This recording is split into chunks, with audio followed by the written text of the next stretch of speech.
E nós estamos de volta aqui com Bastidores do Poder e agora a gente vai falar de um assunto importantíssimo: vacinação.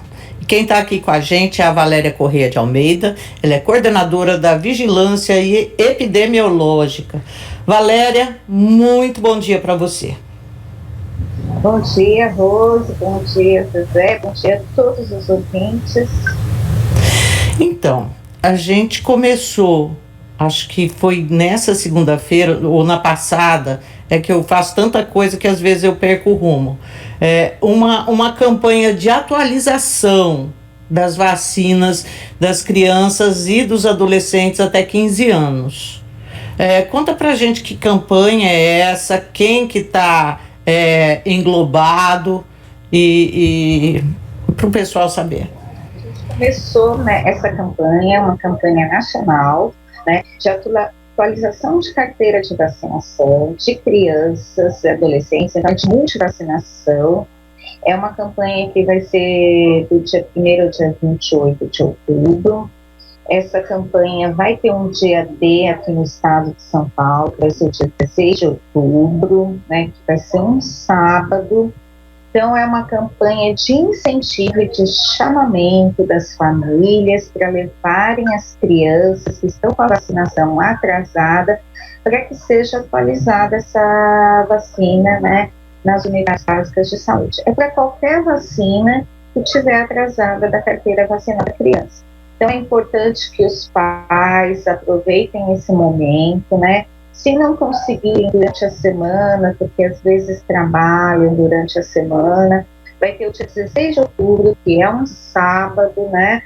Logo depois do Dia das Crianças, né? Porque Dia das Crianças não é só para dar presente, mas é também para atualizar, lembrar dos seus filhos, lembrar de atualizar, levar a carteirinha de vacina, leva a criança e a carteirinha de vacina. Pode ser que a criança esteja com a vacina em dia, mas o calendário vacinal agora é tão grande para crianças, com tantas vacinas, que às vezes os pais se perdem um pouco. Então, aproveitar a oportunidade do sábado 16 de ir até a unidade básica e falar assim: olha, eu quero ver se não está faltando nenhuma vacina do meu filho para a faixa etária dele. Então, é essa campanha, né? É importante para os pais, é importante para toda a sociedade, que todo mundo esteja vacinado, né? Vocês começaram... bom dia, bem-vindo ao programa. Vocês começaram a fazer essa campanha e a gente tem percebido que já há alguns anos a prefeitura e todo o poder público na área da saúde tem feito quase que uma luta em glória em relação à população, para convencer a população da importância, né, da vacinação para poder se evitar doenças. Como que está Campinas na cobertura vacinal? Se vocês já conseguem identificar os motivos dessa resistência da população, se é aquele povo que é contra a vacina, ou se é um descaso mesmo, ou porque não está se vendo mais as doenças, porque geralmente o ser humano ele fica esperto quando ele vê que ele pode morrer, ele pode se adoecer, que foi o que aconteceu o ano passado, por exemplo, com a Covid. Até então a gente nunca tinha conseguido uma cobertura tão espetacular entre os idosos de vacina como foi o ano passado. O ano passado foi rapidinho, chegava as doses no centro de saúde, já acabavam, que está todo mundo lá. Isso de gripe, né, você está falando? De gripe, sim, estou falando da vacina de gripe, isso, porque a de Covid foi esse ano. Mas mesmo a de gripe, só o fato de você já ter a Covid presente, matando um monte de gente, fez com que os idosos fossem tomar vacina, né? Dá para a gente poder entender por que as pessoas estão tão relapsas em relação à vacinação? Então, Rose, né, a gente sabe que o fato de estar havendo queda das coberturas vacinais, da rotina, ele não é um fato que ocorre por um único motivo, né? Não é só um fator que está levando a isso. A gente sabe que é multifatorial, né? E você, já bem informada, já deu umas dicas de tudo que a gente avalia, né? E quando eu falo eu estou dizendo na questão da saúde pública, né? E de quem acompanha a vacinação e conhece o comportamento das pessoas, né? As vacinas, primeiro para crianças, elas aumentaram muito o número de vacinas, né? A gente tem um calendário vacinal, uma oferta vacinal muito ampla, muito boa, muito interessante, que é oferecida pelo SUS, né? Então a gente aumentou muito o número de vacinas que as crianças devem tomar, né? Quando eu e você éramos crianças, a gente tinha 5 vacinas que a gente tinha que tomar, de polio e sarampo, né? Além da vacina BCG quando nasce. E agora não, a gente tem uma oferta vacinal muito grande. Quantas são, Valéria? Qual é essa oferta? Acho que são... Eu vejo aqui, peraí, Valéria, pode ir falando, que a Marina mandou 1, 2, 3... Porque, por exemplo... 11, tem 11. 11 vacinas. São 3, tríplice viral são 3, tríplice bacteriana são 3, hemófilos, pneumococo, meningo, HPV, BCG, né? Então, a gente tem uma quantidade de vacina, hepatite B, a gente tem uma quantidade de vacina, hepatite A, lembrei agora também, a gente tem uma quantidade de vacina que ampliou muito, né? Rotavírus, lembrei também agora. Então, os pais, realmente, eles ficam numa oferta muito grande de vacinas, com muitos intervalos que ele tem que seguir. Os calendários são ajustados para otimizar a menor número de idas ao centro de saúde. Mas um pai que tem 2 ou 3 filhos, ele realmente acaba... Quando são gêmeos, ainda é fácil ter tudo na mesma data, né?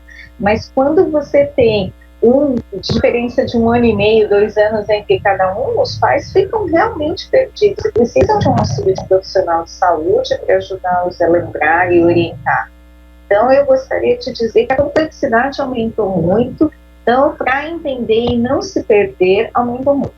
A outra coisa que também a gente sabe que tem dificuldade muito, né, é essa vida que as pessoas têm agora, né, as pessoas trabalham, as pessoas têm um emprego, o pai e a mãe trabalham, né, então você deixa o filho na escola, quando pega da escola, o centro de saúde já fechou, então por isso que a estratégia de fazer campanhas em sábados, né, que são fora dos horários comerciais das escolas, dos trabalhos do pai, tudo, isso ajuda muito a tentar aumentar a cobertura vacinal. Então, a gente sabe que o ritmo da cidade moderna, ele é um ritmo que não contribui muito para a vacinação, a imunização dessas crianças. Doutora Valéria, tem um pouco do movimento... Não, pode continuar. Um pouco do movimento anti-vacina, que no Brasil ele não tem um impacto tão significativo, né, quanto teve nos outros países, como por exemplo os Estados Unidos, né, e alguns países da Europa que são líderes assim, no movimento anti-vacina. O Brasil tem consolidado muito um programa nacional de imunização robusto, que é gratuito, então isso facilita que o movimento anti-vacina não seja tão forte no Brasil, mas a gente tem um pouco. E isso que você falou, Rose, é um aspecto bastante importante, né? A gente não sente aquilo que a gente não vê, né? Então, a gente não consegue imaginar, as pessoas hoje que são pais de crianças, não viram crianças com poliomielite, né? Sequeladas da poliomielite.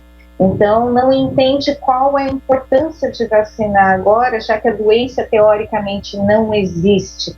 A doença está eliminada, mas a doença está eliminada justamente porque a população está vacinada, não tem como a doença entrar.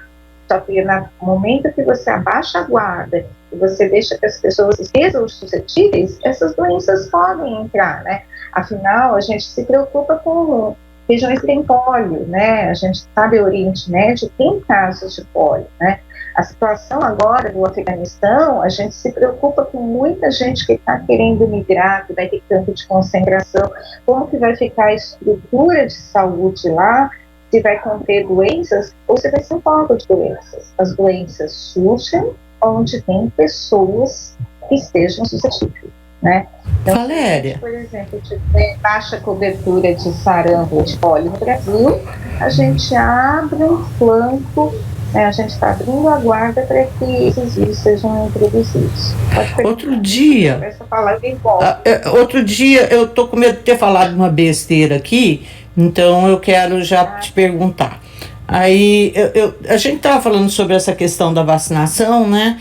E, assim, a forma de transmissão dessas doenças. E aí eu coloquei, olha, num país como o nosso, onde falta saneamento básico, quer dizer, a chance de você ter transmissão de vários tipos dessas doenças preveníveis com vacinas, ela é muito maior. É isso, elas são transmissíveis, por exemplo, por esgoto, por água não tratada, são. Isso daí é um agravante? Hepatite A é transmissível por questões de esgoto e água mais mal tratada. Ela pode ser, a falta de saneamento básico é um veículo de transmissão para hepatite A, rotavírus, né, poliomielite. Então, essas doenças, elas são, como elas são transmissíveis com contaminação oral, fecal, a gente sabe que são doenças que são transmissíveis por essa forma. Então, cidades no Brasil que têm uma baixa cobertura de esgoto, né, de água tratada, elas são grandes bolsões. É metade do Brasil, né, Valéria? Mas, por exemplo, Campinas, né, a gente tem uma boa rede de esgoto, mas a gente tem bolsões também, né?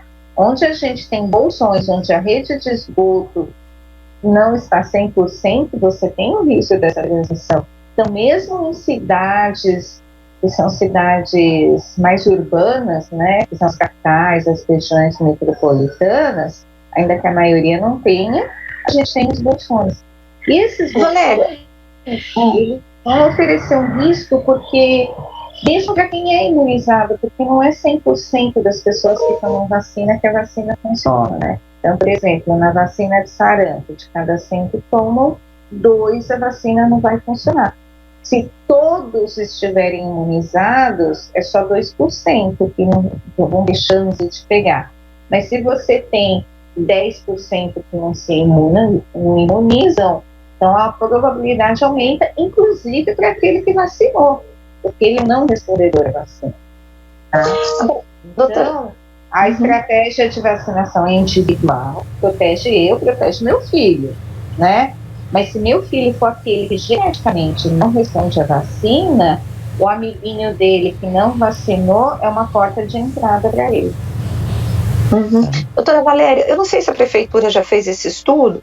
Vocês fizeram algum mapeamento para observar quais são as regiões de Campinas que não aderem à vacinação, ou não, vocês não têm essa percepção?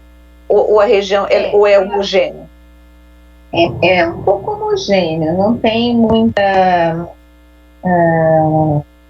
heterogeneidade disso, né? A gente sabe que algumas populações mais vulneráveis, assim, que são crianças, que daí é vulnerável em tudo, né?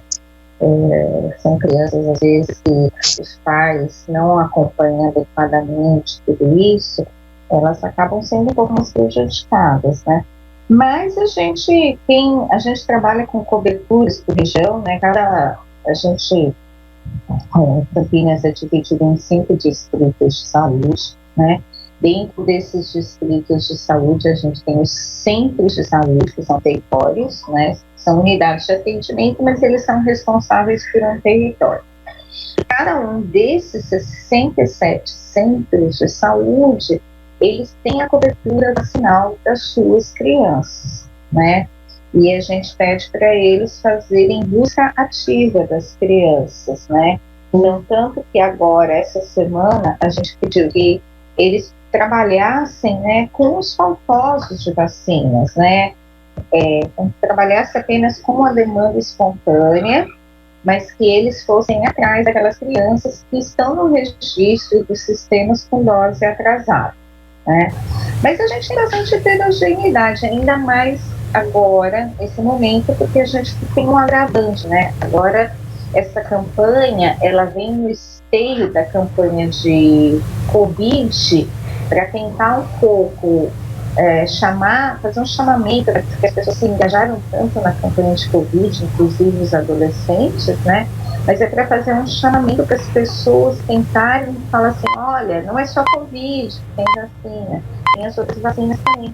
Porque a pandemia impactou também na questão da cobertura. Muitos pais ou esqueceram, ou muitos pais não quiseram sair para levar as crianças e acabou atrasando as doses, né?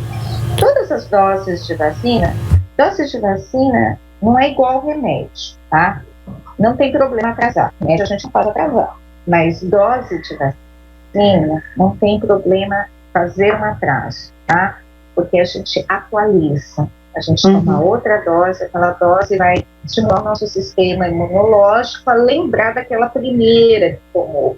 Então não há problema atrasar. Então o pai não precisa também ficar pensando assim, nossa, eu já perdi, agora já foi. Não é. Vacina vale a pena e deve ser tomada mesmo que atrasada. Isso é importante. Acho que muita gente até fica com vergonha e fala, eu vou chegar lá, vão ver que eu tô atrasada, ai, não vou levar. Larga a mão disso, gente. Tem que ir. Falar que não vai dar, não é nada disso. Vacina é o contrário de remédio. Inclusive, é melhor a gente fazer atrasada do que adiantar a vacina, tá? Vacina, a gente não se adianta. Todas as doses de vacina, quando a gente adianta o intervalo recomendado, correm o risco de não funcionar, tá? Então, é preferível numa vacina, até que a gente administre atrasado, isso eu estou falando também para a Covid, né, que as pessoas ficam achando pode adiantar aquela que tem estudo que mostra que adiantar funciona. Igual a gente sabe que para a Pfizer de Covid, adiantar vale a pena, fazer em outras 8 semanas sem mesmo efeito de 12, né? Mas para outras vacinas, não. Tá certo. Nós estamos ouvindo a doutora Valéria Correia de Almeida, ela é coordenadora da Vigilância Epidemiológica. Eu tenho 2 perguntas para fazer para a senhora, na verdade eu tenho 3. Então, vou fazer 2, depois eu volto a fazer a outra. Uma delas é o seguinte, eu me lembro quando foi incluso aquela vacinação para adolescentes do HPV, e que houve assim, uma discussão dizendo que a saúde queria introduzir, antecipar a iniciação sexual dos adolescentes. Sexualizar a criança. Isso ainda se mantém? Ou acabou essa história e está todo mundo vacinando? E a outra, deixa eu já passar para a senhora, porque aí se você já fala, é o seguinte, a Hilda, que é a nossa ouvinte, ela disse que as 2 primeiras doses da vacina que ela tomou foi a Coronavac, e a dose de reforços também foi a Coronavac. Ela falou assim, está correto? Porque eu ouvi dizer que o reforço tinha que ser de outro fabricante. E aí eu pergunto para a senhora se isso está correto ou se foi um erro. Eu também tinha ouvido que era de um outro fabricante, a terceira dose. Pessoal, nós estamos de volta com o Bastidores do Poder. E olha, a Valéria, coordenadora da Vigilância Epidemiológica, conseguiu voltar aqui com a gente e vai continuar a esclarecer dúvidas acerca de vacinação. Obrigada por ter voltado, Valéria. Eu vou refazer as perguntas quando ela caiu. A primeira é de quando começou a imunizar os adolescentes com a vacina HPV. Havia, assim, muita resistência de alguns pais e de religiosos dizendo que a saúde estava antecipando a entrada, a sexualidade, né, ou a entrada de uma vida sexual ativa dos adolescentes por conta da vacina. Essa é a primeira pergunta. Uma outra é de uma ouvinte nossa, que ela tomou 2 doses da Coronavac e ela foi tomar a dose de reforço e aplicaram a Coronavac.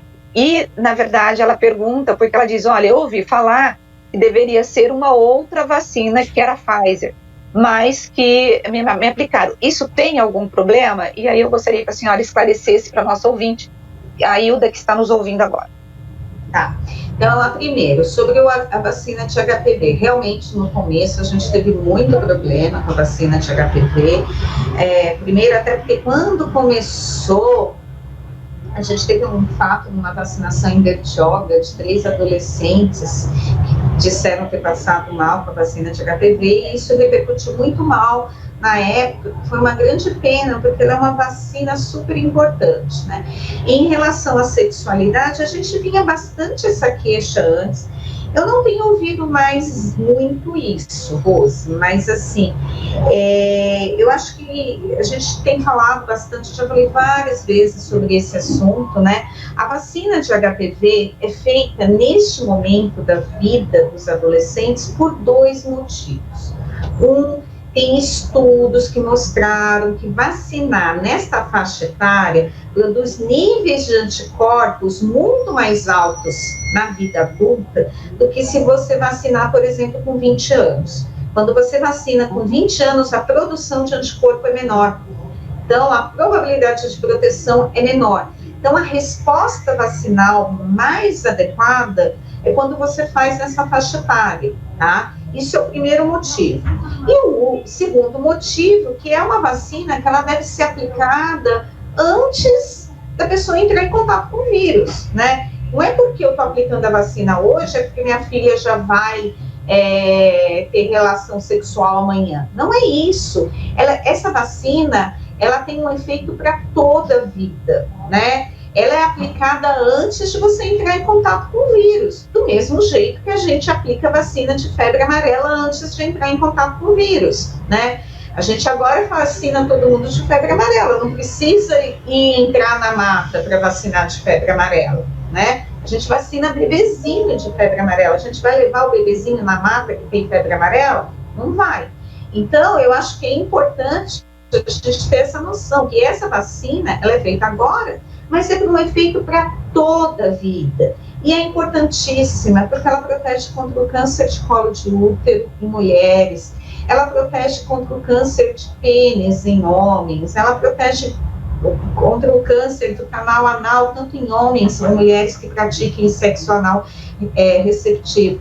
Então, é muito importante as pessoas pensarem no futuro. Quando eu estou me vacinando quando criança, eu estou protegendo para várias vacinas para toda a vida. A hepatite B, ninguém fala, todo mundo dá a vacina de hepatite B no bebezinho, mas a vacina de hepatite B, a transmissão da hepatite B é predominantemente via sexual também, né? Eu acho que, na verdade, tudo isso surge porque quando é adolescente, quando a criança tem 11 anos, 9 anos e tem que tomar vacina, o pai tem que explicar, ou a mãe tem que explicar, e talvez os pais não estejam preparados para fazer a explicação que as crianças vão fazer sobre essa vacina. Mas é o momento que as crianças estão na fase de começar a entender isso, né? Entender que a vacina é importante para a proteção para o resto da vida, que não vai ser agora, ela vai proteger no futuro, igual a vacina de hepatite B também.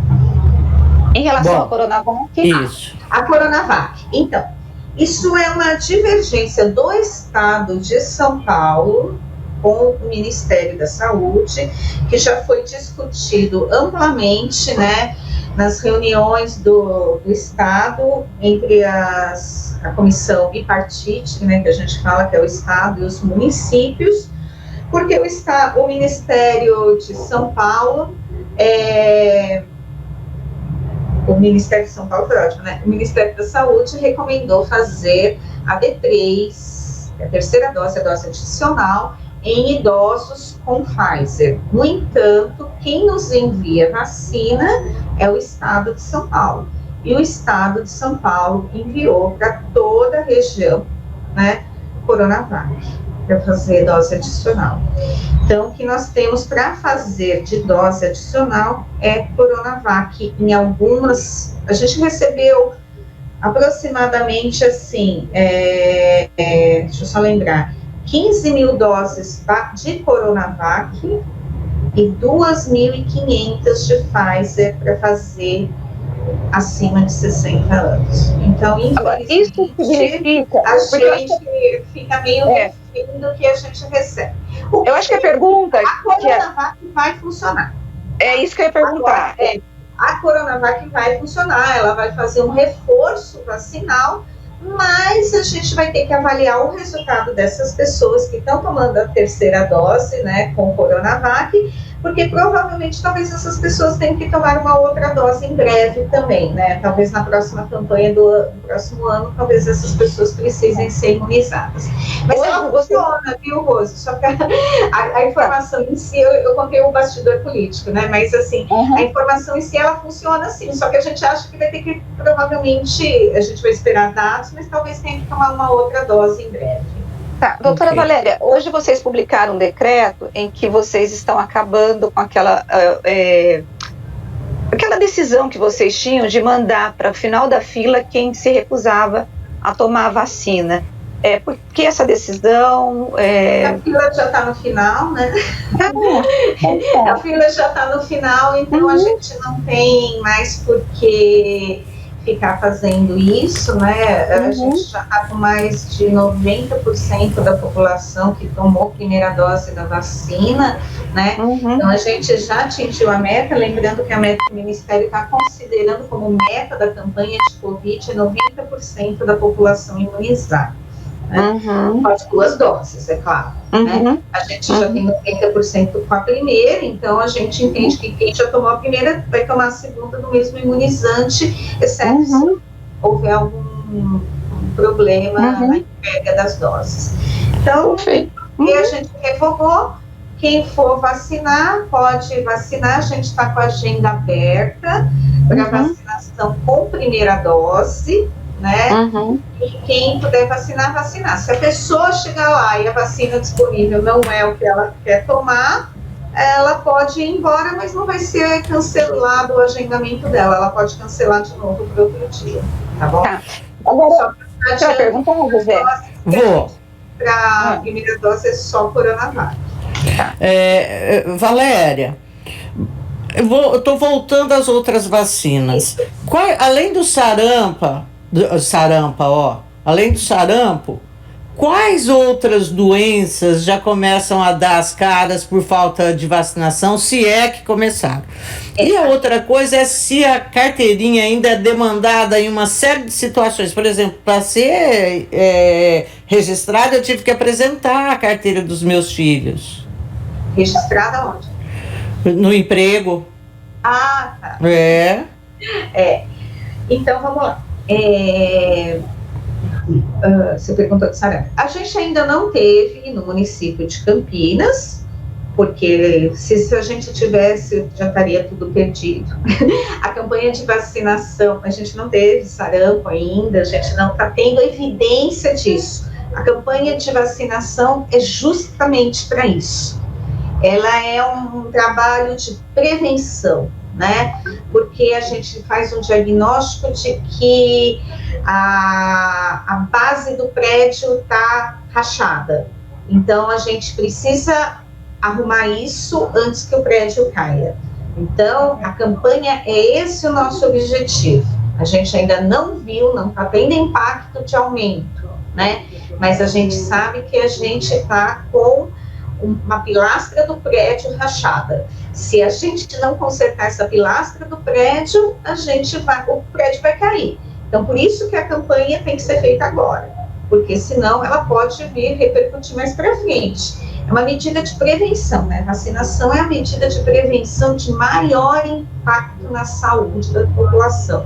Isso não há dúvida nenhuma. Saneamento básico e vacinação tem um impacto altíssimo na morbidade, na mortalidade das pessoas, né? Não há quem conteste mais isso, né? Quer dizer, até há, mas é pequena o número de pessoas que contestam isso, porque o benefício é bem visto. Então, a gente precisa trabalhar com prevenção. Você perguntou isso, né? Se já teve alguma, você fez outra pergunta? E perguntei da carteira, se ainda é exigida a carteirinha. Eu acho que é muito importante. A carteirinha de vacinação, ela mostra o quanto você está protegendo seus filhos, né? Então, quanto individualmente você cuida do seu filho, né? E mostra também uma questão de cidadania, porque vacinar é uma questão de cidadania, né? Todo mundo estar imunizado. Se você quer viver em sociedade, você tem que garantir que todos estejam protegidos de forma igual, porque é igual, por que você não vai beber ou dirigir? Não é só por causa de você, mas porque você bate no outro, né? Você não pode beber porque você bate numa outra pessoa, você se acidenta no carro e não vai ser só você o prejudicado. Se fosse só você o prejudicado, você podia beber à vontade, mas você prejudica outros, né? Então, a tendência, eu acho que a imunização é uma questão de cidadania. É lógico que não existe uma grande lei falando, não é uma obrigatoriedade, mas é uma recomendação, né? Por exemplo, as escolas, elas têm que solicitarem a carteira de vacinação de todo mundo, e se essas crianças estiverem com a carteira de vacinação incompleta, elas têm que encaminhar para o conselho tutelar. porque significa que essa criança não está sendo cuidada. Não é uma obrigação, é uma recomendação para a gente ver o que está acontecendo, né? Por que a pessoa não vacinou seus filhos? A gente espera que não tenha vacinado por uma questão, sei lá, pessoal, no momento, transitória, e que se recupere, né? Que não seja uma convicção. Porque se for uma convicção, a gente tenta convencer essas pessoas a vacinarem, né? Doutora Valéria, nós vamos te liberar, mas eu tenho ainda uma última pergunta.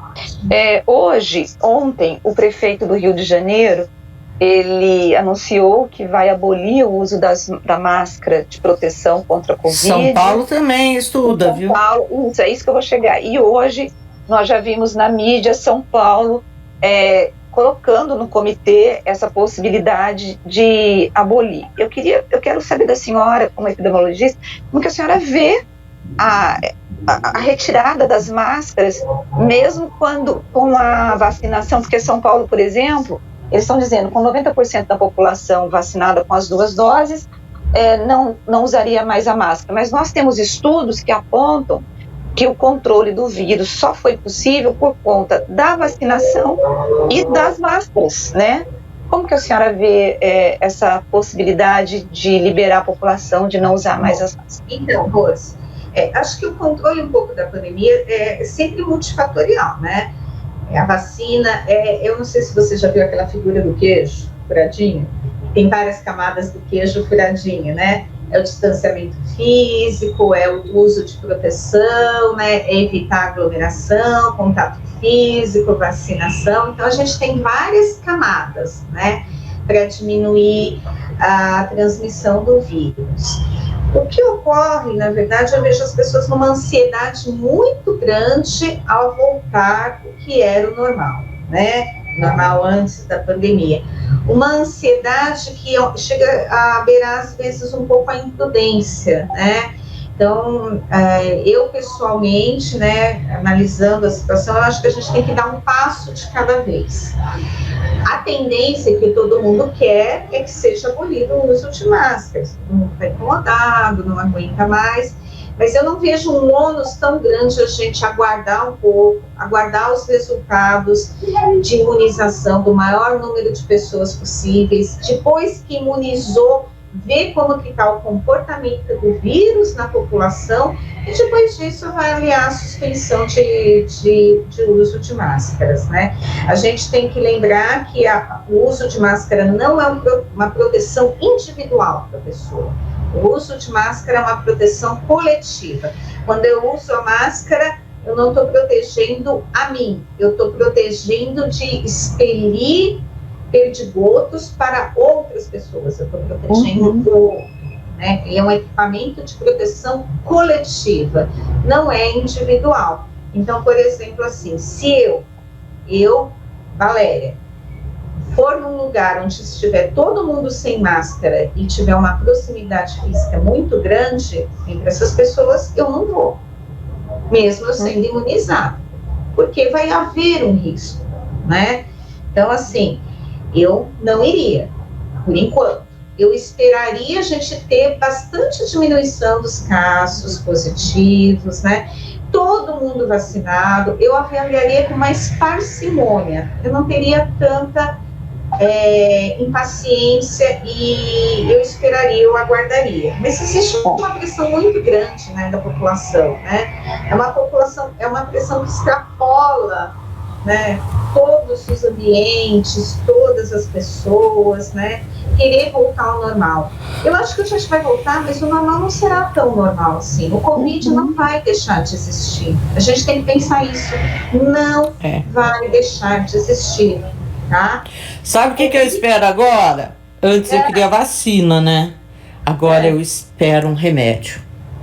Pegou Covid, toma isso que sara. É isso que eu quero na minha vida agora. A tendência é isso, a gente tem que traçar um paralelo bem parecido com o H1N1, né?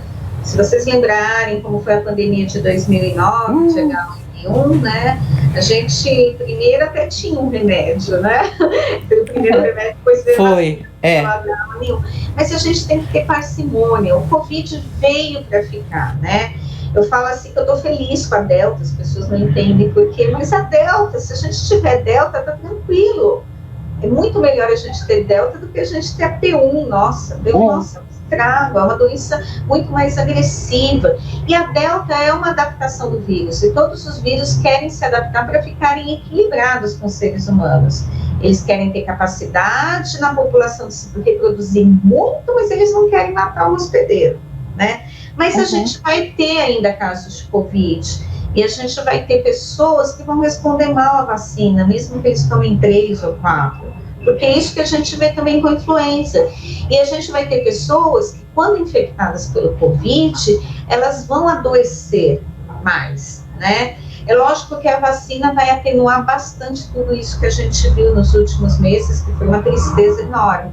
Mas o Covid veio e não vai embora, né? A Covid, desculpa.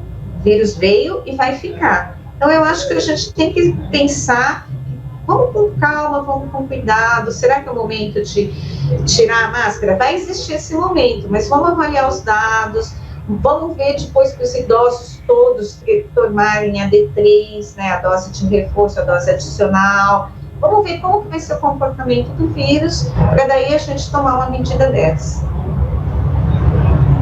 Ok, Valéria. Nossa, a gente alugou hoje. Eu quero te agradecer. Ajudar a esclarecer as pessoas e a gente chegar. Eu acho que o importante é todo mundo estar saudável, bem, vivo, né? E a gente dá trabalho, demora, todo mundo está cansado, né? Mas a gente vai chegar ao momento que a gente vai recuperar perto do que foi o normal antes da pandemia. Mas achar que vai desaparecer Covid só se aparecer um outro vírus para competir com ele e ser mais poderoso que ele. Ave Maria. Não, deixa ele. Então eu espero que não aconteça, tá bom? Valéria, um abração para você. Muito obrigada, viu? Muito obrigada mesmo. Vocês estão à disposição, tá bom? Obrigadão.